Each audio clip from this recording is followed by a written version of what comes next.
Hello, I'm Penny Thornton and I'm talking astrology. I'm talking specifically about the full moon in Aquarius on the 22nd of August, but I'm also going to be looking at the astrological background that that particular full moon occupies. And of course, that's all important to the story of the next couple of weeks, the story both in general terms, what's happening on the world stage out there, and of course, in our own personal lives. Now, this is the second full moon in Aquarius. The first happened on the 24th of July. And because of the position that this next full moon in August occupies, that means it's the third of four between the summer solstice and the autumn equinox, it turns it into a blue moon. Now, of course, it doesn't actually turn blue, but the origin of this expression, once in a blue moon, may owe its origins to Krakatoa, that huge eruption that happened in 1883, the end of the 19th century, and that not only blocked out the sun's lights for a little while, but also the moon did turn a kind of shade of blue. And because, of course, that was an exceptional event, we get the phrase, it's once in a blue moon. Now, this moon is also known as the sturgeon moon, and that's because in the Algonquin tradition, in the Indians of the Algonquin tribe, the sturgeon were in plentiful supply at this particular time. And in fact, there are all sorts of other names for this particular full moon in Aquarius. So let's get down to a little bit of the nitty-gritty. And one of the things about this full moon, because it is the second full moon, I think it's a little bit more powerful than the previous one. But if you want to go back and think about any events or issues, developments you had around the time of the first full moon, that was the day after the Olympics opened in Tokyo, that might give you a good reference point. We're now looking at the moon at the very end of Aquarius. So this time, it's connection to the planet Jupiter, which makes it really a very powerful full moon. And in many ways, there are other aspects that I'm going to be showing you shortly, why I think this is a very important period of 2021. Now, another thing that I want to mention at this point is that I know a lot of you still want to know all about your own sun sign. What does this full moon mean to me? I'm an Aries. But what I'm trying to do here is sort of broaden our astrological understanding so that we see some more of the kind of interesting parts of it. I mean, the sun sign is just the sun sign. I mean, there's such a lot more happening in the astrology, and it makes it, well, mysterious on the one hand, but it also gives us quite a lot of complexity to look at that sort of helps us not only understand our own situations in life and the things that happen to us, but also why certain events happen out there on the world stage. So really, the thing that's most important about where a full moon takes place is what houses it's taking place in. And if you know your natal chart, and it's very, very easy to get a natal chart rolled out these days, there are masses of astrology sites that will just give it to you. So to put in your date, time, and place of birth, and there you have your whole horoscope out. You know what your rising sign is, and you know where everything else is. So, I mean, broadly speaking, when you're looking at the full moon that cuts across the first and seventh houses, we're in the world of relationships. It's always about relationships. And because full moons are all about completion and endings, or reaching conclusions, as I like to say, it means that there are all those kind of themes are happening in the area of relationships. You in relation to other people, and specifically certain relationships. So this is, as I said, a time of conclusions. Now, if we're looking at the second and the eighth houses, the sun, moon, and the flanking that axis, we're in the area of self-worth and finances. And so this means that full moon is closing up something. So it may mean you finish your mortgage, for instance. How wonderful that would that be? On the other hand, it might mean that an already delicate financial situation is now at crisis point. And there are other aspects to this second eighth area of the horoscope. It has a lot to do with how we value ourselves as individuals and what we share of ourselves with other people. So that becomes intimacy as well. So a full moon on this angle of finance and intimacy, if you like, has a lot to do with either the fulfillment of what one gives to other people and one shares with other people, emotionally, sexually, and financially, or we're looking at a bit of a crisis point, because that's what full moons do, bring things to a tipping point. When we look at our full moon, which may be on our third, ninth axis, then we're looking at the area of communications and travel.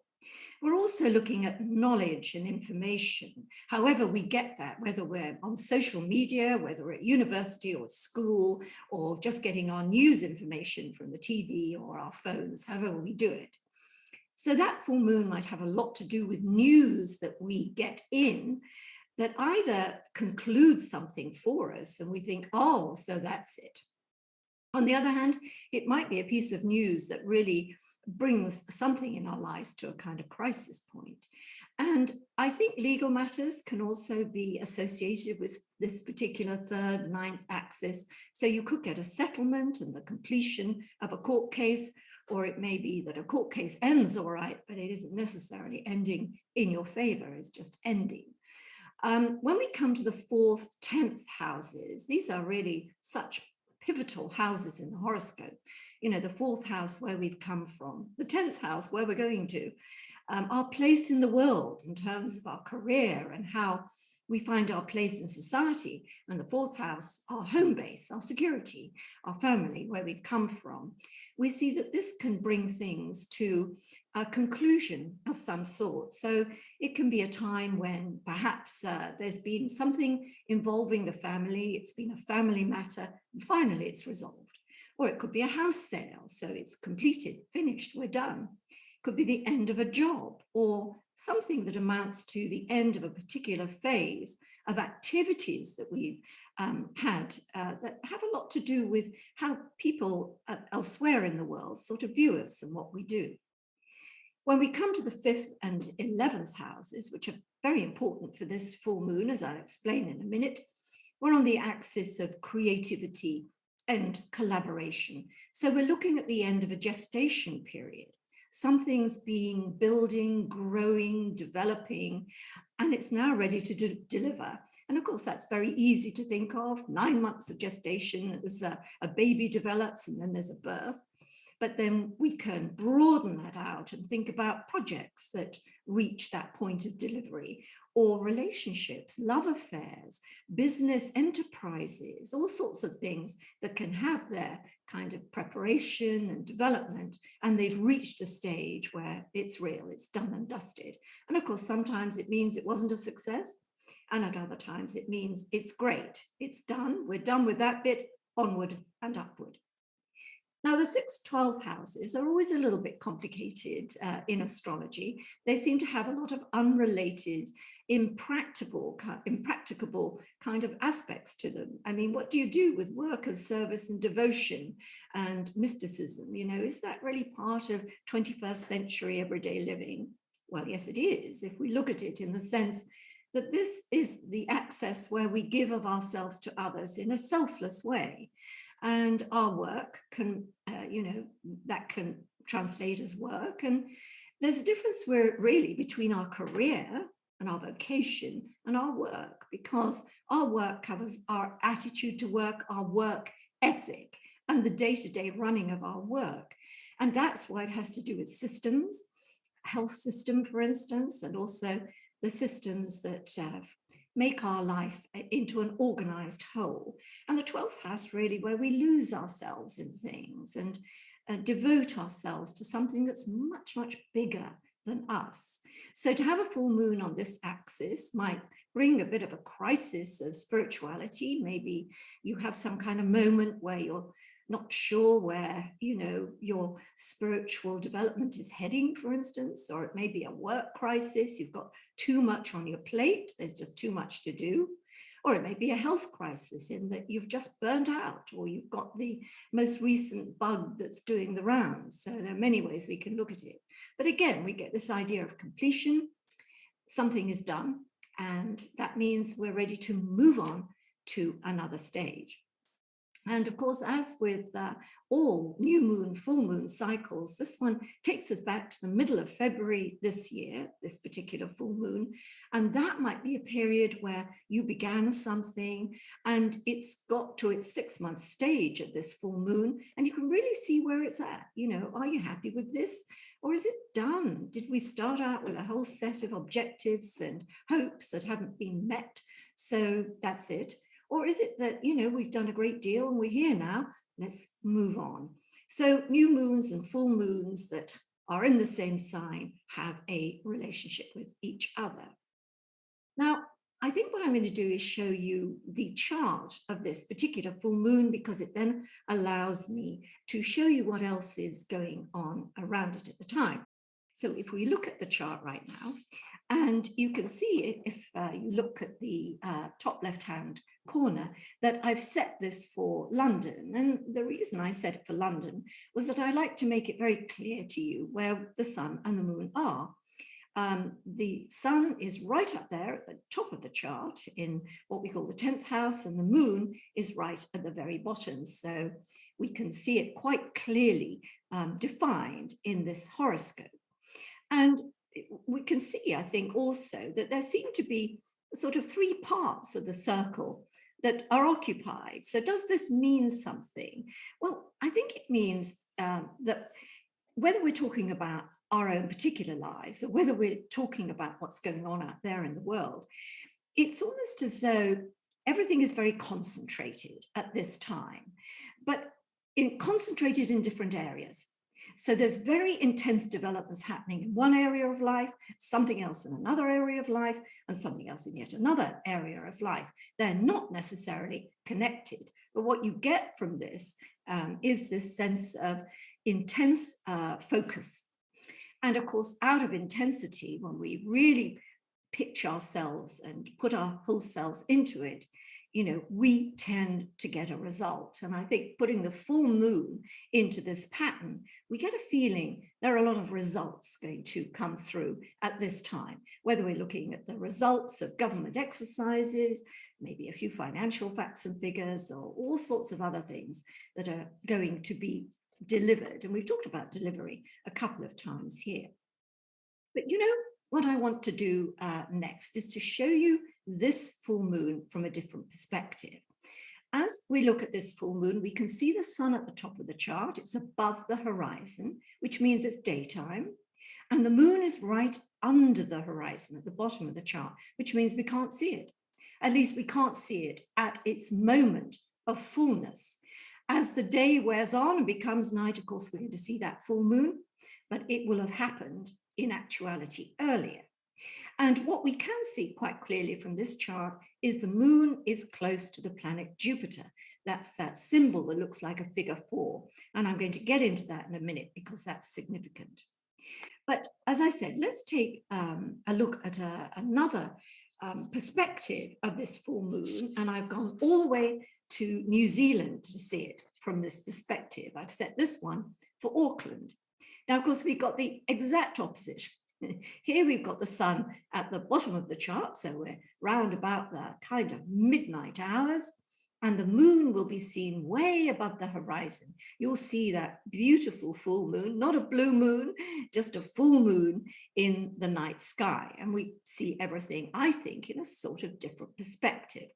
And I want to talk, first of all, about this Moon-Jupiter conjunction. The moon will have just passed by Jupiter, about 4 or 6 hours earlier.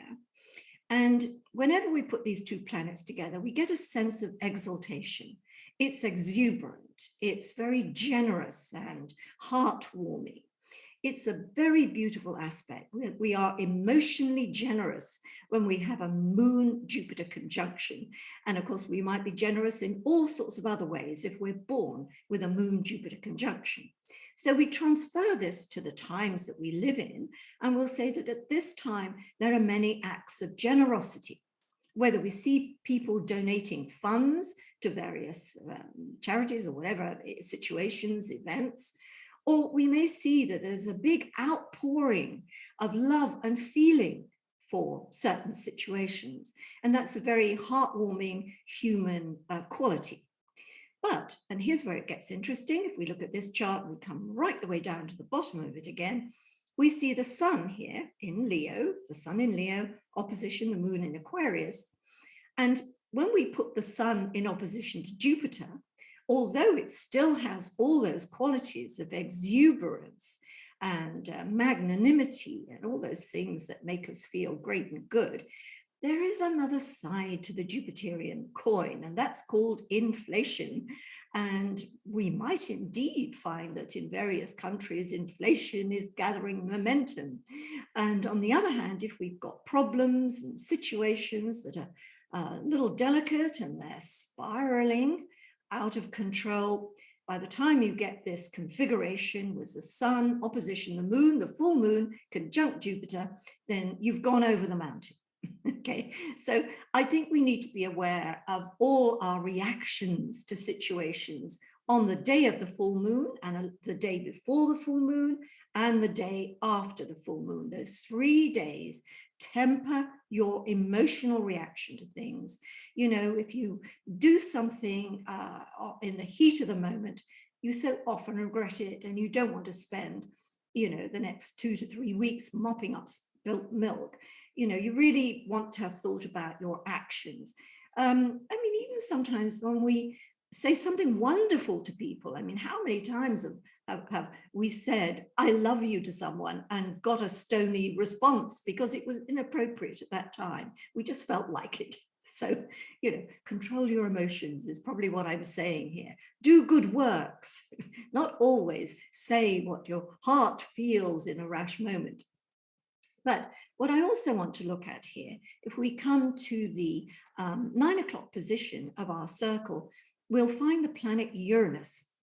And so, I mean, technically in Auckland, Uranus is rising at the exact moment of the full moon. And that might be interesting. Imagine at that time, any of you over there in, you should make a note of this, any of you over there in New Zealand, around that time, does something odd happen? Does the cat, you know, jump on the mantelpiece and send the fishbowl flying? Is there a bolt of lightning that suddenly lights up the night sky? Is there something that happens at that time that's a little out of the ordinary? And although I'm looking at the chart for New Zealand, I don't want all New Zealanders to get very kind of concerned about this, but I'm just mentioning it as, you know, an astrologer who does a lot of research. And actually, I've got an article on this on my website. It's, I think, the January 19 newsletter. If you're interested in earthquakes and volcanoes and tsunamis, you'll find they often happen on eclipses, on full moons, and often Uranus is very prominent at the time. So I'm certainly not singling out you, New Zealand, for any kind of seismic activity. But just in generally, these are things to watch out for. And of course, we often say that an event was seismic. Something happens, you know, whether it's somebody proposing to you or some kind of breakthrough that you have at this time. It's very, very interesting to test the astrology out, as you can see it in this particular horoscope. So I'm going to come back to me just for a little minute, just to give you a little break from that particular chart. But I also want to talk about Uranus at that point, not just because it is where it is, but because during that week, Uranus turns stationary retrograde. And you know, when a planet is stationary, it's not moving, it becomes more powerful and its effects are more profound. So with Uranus, we get awakenings, which are wonderful. We get those sudden intuitions that something should be done or something is happening, and often we're absolutely correct. Things happen suddenly, and there's often a lot of change involved. But when we think of stuck situations, situations that aren't moving one little bit, something like Uranus really helps to shift things. And of course, it can shift things in our own mind, in our consciousness. And when that happens, the whole world changes for us.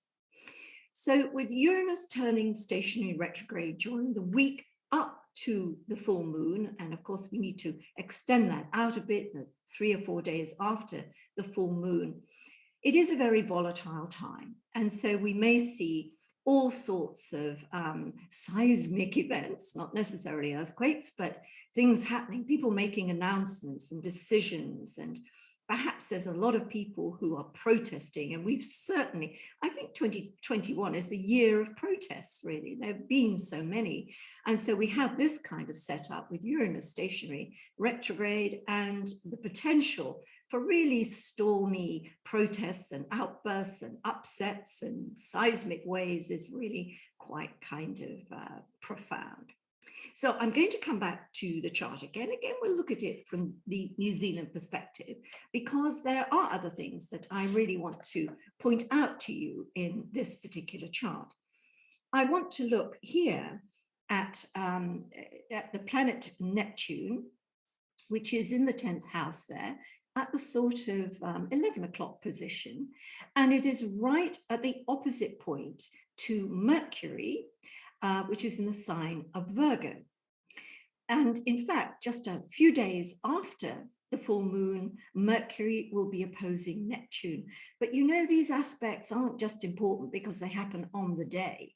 You know, it's not just the day that we get a Mercury-Neptune opposition that matters. It's really the lead up to it as well, and the few days after it. So with Mercury and Neptune, we get a lot of spin.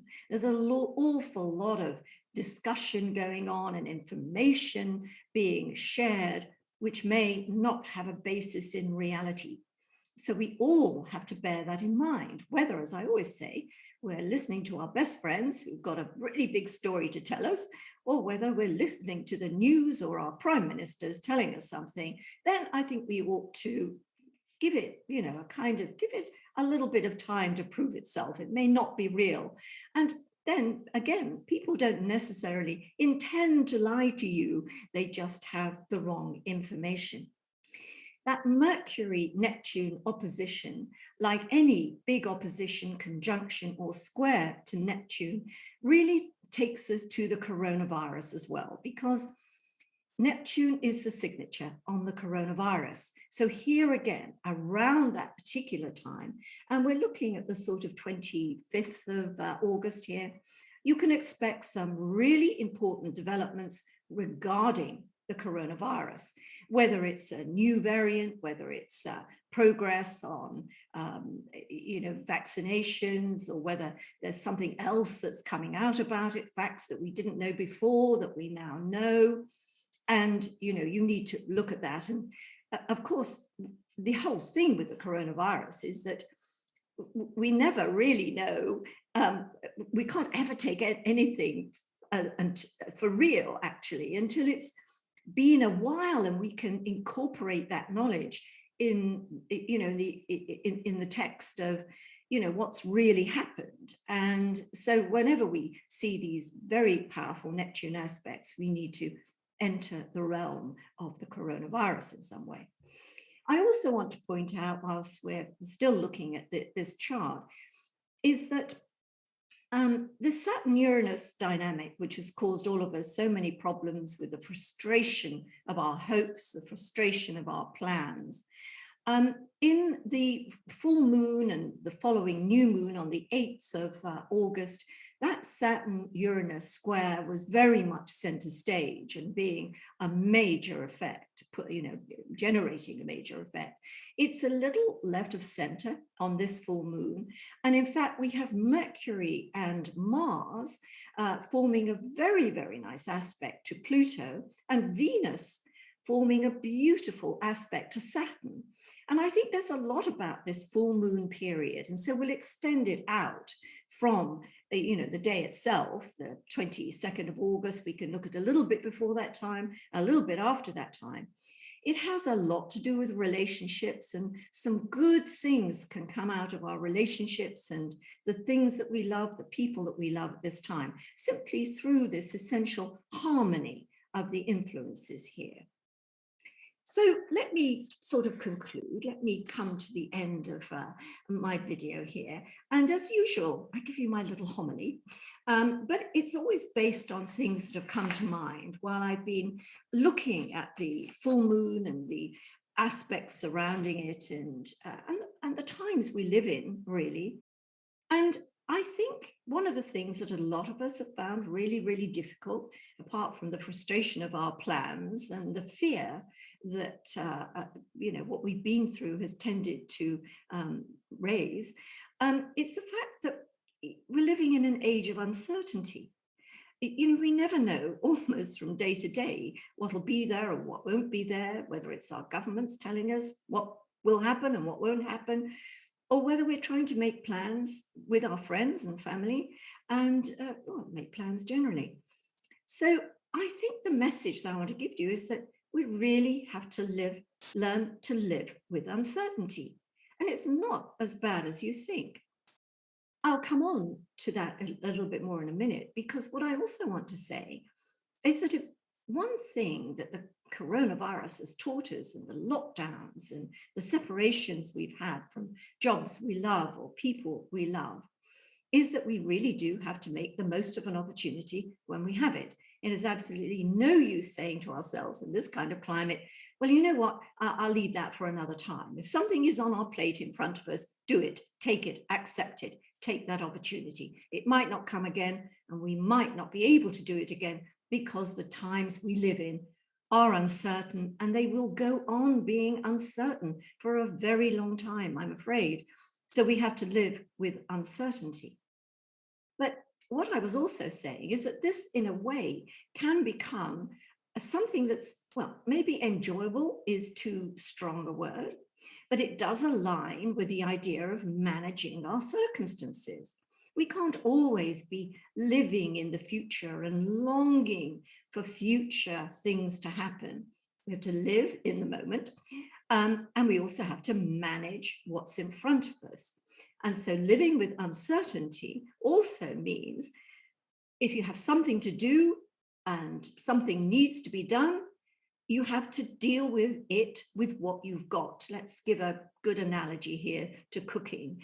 You've got food to make and you can't go out to the shops, or you haven't got the right ingredients for a recipe. Busk it. Open the fridge, open the cupboard, see what you can experiment with, because 9 times out of 10, what's going to come out is so good you're going to be using it again. And if we can stretch that uncertainty principle out a little bit more to all sorts of other factors in our lives, we learn something to our advantage by having to, be ingenious in the moment. And although no one can say these last 18 months have been enjoyable, no, they haven't. But they might have been very, very useful. And certainly they've helped us nail our priorities and to discover the really important things in life. So thank you for watching my video, and I look forward to seeing you again a little while in the future. Take care. Bye for now.